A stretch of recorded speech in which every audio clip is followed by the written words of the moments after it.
আবাস যোজনা নিয়ে আলিপুরদুয়ার জেলার বিভিন্ন এলাকা থেকে খুব বিক্ষোভের ঘটনা সামনে এসেছে। আবাস যোজনার সার্ভে ঠিকমতো করানোর জন্য কমপ্লেন বক্স চালু করল কালচিনি ব্লক প্রশাসন। এছাড়াও একাধিক উদ্যোগ গ্রহণ করল প্রশাসনের পক্ষ থেকে।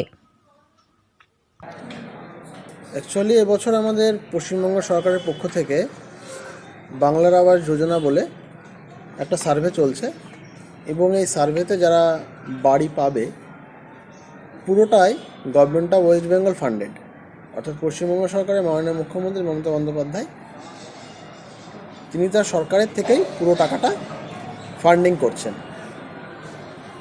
এবার এই সার্ভে নিয়ে যাতে কোথাও কোনো কমপ্লেনগুলো না আসে এবং সার্ভেটা যাতে ফেয়ার হয়, ট্রান্সপারেন্ট হয়, তারই অংশ হিসাবে আমরা কতগুলো পদক্ষেপ নিয়েছি। যেমন আমরা একটা কমপ্লেন ড্রপ বক্স আমরা রেখেছি। কারোর যদি সার্ভে নিয়ে কোনো রকম কোনো কমপ্লেন থাকে সে এখানে লিখিত আকারে জমা দিতে পারে, আমাদের মেল করতে পারে, ডিস্ট্রিক্টের মেল করতে পারে, আমরা সেটা পেয়ে যাব। নিজে এসে আমাদেরকে একটা লিখিত অভিযোগ দিতে পারে।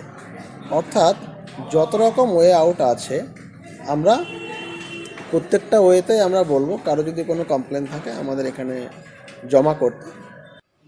আবাস যোজনার জন্য আলিপুরদুয়ার জেলার কালচিনি ব্লক অফিসে কমপ্লেন বক্স রাখা হয়েছে। কালচিনির বিডিও মিঠুন মজুমদার জানিয়েছেন, আবাস যোজনার সার্ভে নিয়ে কারো কাছে যদি কোনো অভিযোগ থাকে তারা অফিসে এসে কমপ্লেন বক্সে অভিযোগ জমা করতে পারবেন। তিনি আরও জানান, আবাস যোজনার সার্ভে ঠিক মতো হোক, এর জন্য একাধিক উদ্যোগ নেওয়া হয়েছে। বিডিও নিজে এই বিষয়টি দেখছেন। আলিপুরদুয়ার জেলা ও কালচিনি ব্লক জুড়ে আবাস যোজনার সার্ভের কাজ চলছে। আবাস যোজনা নিয়ে বিভিন্ন এলাকা থেকে বিভিন্ন অভিযোগ সামনে আসছে।